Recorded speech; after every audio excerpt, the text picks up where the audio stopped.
So let's jump into our guest, because he's well known not only in New England but also in the country, because Chris Doherty, who's the technical editor for Trailer Life and Motorhome Magazine and a good friend of Gary, so we wanted to have Chris contribute a little bit to the conversation tonight. Chris, thanks very much for joining us on such short notice.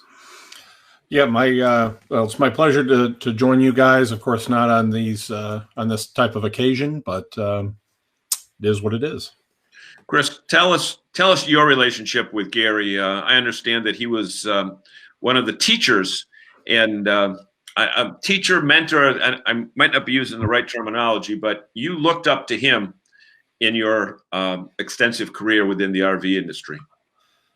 Well, absolutely. I started working for a campground that had RV service, and back in 1998, and that was what kind of started me working on it. But the very reason that I'm here today, and I think it's the same for a lot of us in the service side of the RV industry, the reason I'm here today is because of Gary. He has always been a mentor to me, as well as a very good friend. I've had the honor of working with him over the years on a number of different things, and that's how I got to know him. Mm. Bob, I know you have so many memories of Gary, and I think we've been to so many shows together, and Gary was always kind of the organizer of the parties down at Hershey, and kind of ran the show along with Chuck. I wouldn't call them parties. They were media dinners. Professional gatherings. We're old guys. We're past that partying stage, and but yeah, every year at Hershey, the media group, those that were in attendance, would get over to Finici's for a nice Italian meal, and we'd bring each other up to date on what we were working on. And it was always a fun occasion. We always looked forward to it. But you're right. I mean, Gary, through the years, has probably taught more people about RVing and how to work on their RVs, how to do the basic maintenance type stuff. One of the things that's interesting about Gary's life, a lot of us have one life in the RV industry, meaning you're either on the trade side or you're a consumer. Now, for us three, we cross that line. We are in the trade end of it, but we're also active RVers. And a lot of people in the RV industry are not. Gary crossed over that line and had just an impeccable reputation on both sides of it. He was a mainstay at Hershey. I can't picture the Hershey PRVCA show this year without Gary Bunzer there. He was even on the billboard. Right, he'd be on the billboard. The interstate highways. He did TV commercials for. I mean, he was the face of Hershey, and Heather will tell you that. I mean, he was the face of the Hershey show, right, Chris? Absolutely, yeah. Radio spots, TV spots, billboards, the whole 9 yards. And he's been there. He was there during the old Harrisburg days. And in fact, I think that's where I first met Gary. And he's been there, certainly through all the Hershey days since, running education programs and whatnot. Chris, later in your career, you had an opportunity to be colleagues with him when you were both working for Chuck Woodbury at RV Travel, or with Chuck, right? Yes. Yep. I worked with. That was my first writing job actually in the industry was with Chuck and RV Travel, and back in 2003, and I worked for and then I went to work for a trade magazine in the interim. Before I came here to Good Sam. And working with Gary, certainly he was a teacher and a mentor to me. That's how I got to be a certified RV technician. And he helped me a lot with my business that way. But also on the editorial side. So he worked with me a lot to hone those skills and to get to where I am. Yep. And Bob, isn't it ironic that the first person that we know in our RV community to be fatally impacted by this situation is the guy who's called the RV doctor? Yeah, that's a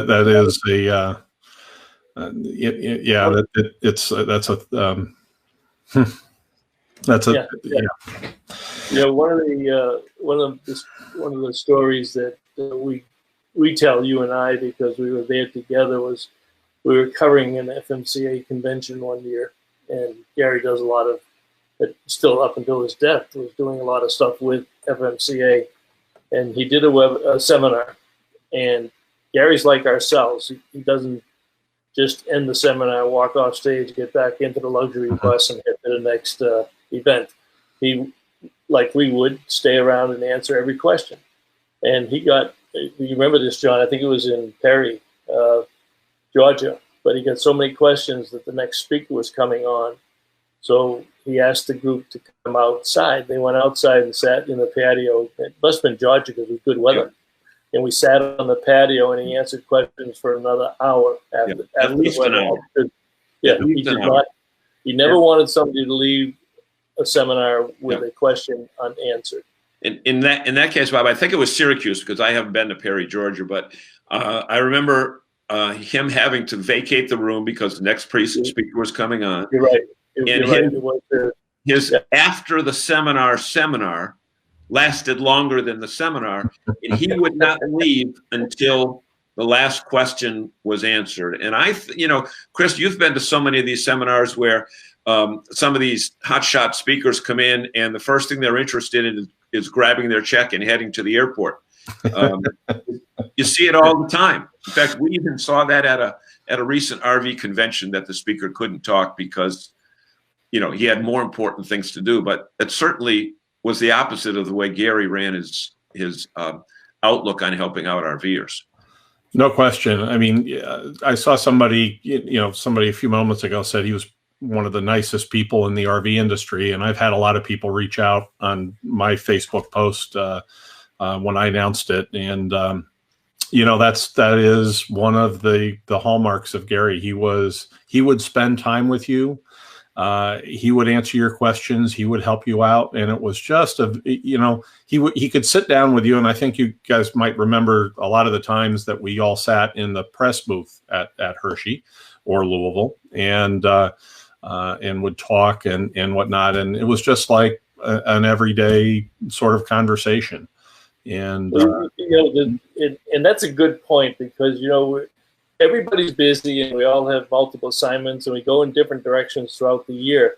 But when we got together at Hershey, whether it was just catching up at Finici's or in the press booth itself, when you ran into each other, it was like you just saw that person yesterday. Yep. It was like it hadn't been 3 months or 6 months or a year. It was just a normal flow of, just like a family relative. I mean, he part of a big RV family, that's for sure. From a mentoring standpoint, Chris, what's some of your good memories of Gary taking you under his wing as you were building up your career? And well, back in the certainly when I was becoming a certified technician, I would always ask him questions, and there's always little things that that aren't necessarily in the textbooks, aren't necessarily something that you can easily find out. And of course, back in those days, we didn't have the internet resources we have today. So he was a great phone call, to check something, say, hey, what do you think of this? Or what do you think caused this? And I can remember even, he'd say, boy, that's interesting. And we'd have a conversation about it. And I'd send him pictures, or I'd send him parts, in the mail. That he was interested in. And so we would have those kinds of conversations. Some of my early editorial work on the technical side, I ran by him. I had a book project at one point that came to a stop during the Great Recession, which is another footnote in history here based on our current situation. But he edited that, and when I came to work here, he was one of the people that the company spoke to, and he was he highly recommended me. So lots of different occasions. We don't have enough time for me to list them all, to be honest with you. But Chris, you bring up a very funny point there, because you said we exchanged stuff via mail when you were beginning that the last conversation. And I think it was a couple of years ago when Bob was in Europe and with his family, and I was doing 3 or 4 shows in a row during the summertime. I got in touch with Gary and said, "Hey, Gary, come on, be on the show. It's just me and you. Bob is away." He said, "I'd love to, but I don't have a Facebook account." And for as RV tech savvy as he was not a big social media guy by any means. I think he'd rather talk to somebody on the phone or talk to him face to face than have a Facebook account. It was funny because he did a lot. You know, you'd see him on a lot of videos. He had his RV TV show for a season, and he did a lot of stuff with Chuck on RV travel. But there was always somebody else doing that kind of tech, and he did a lot of video with RVIA. So the technician training stuff, also consumer education. There's a lot of video that he did out there, and he could put a video together. And you know, it's a very unique skill, but he could take the tech side of this and put a video together and script it out and whatnot, and it would come out to this great thing that people could really connect with and learn from. You know. Yeah, you know, he did for 2 or 3 years. He was doing all of Lippert's videos. The training videos there too, and he was good on camera. That's one of those. He was just as good on camera as he was in person because he had one personality. It was you know, you didn't have to wake up during the day and wonder which Gary Bunzer was going to show up, which you do have to do with John and I. You know, you don't know what we're going to get. But with Gary Bunzer, it was the same every day. He had one mode of operation. It was the same for everybody, whether he was doing it in the RV industry, whether he was doing it at Hershey or someplace else. Exactly. Yep. Well, Chris, we know we want to thank you so much because, like I said, we didn't talk to you until like 4 o'clock this afternoon when Bob called you. And you know what?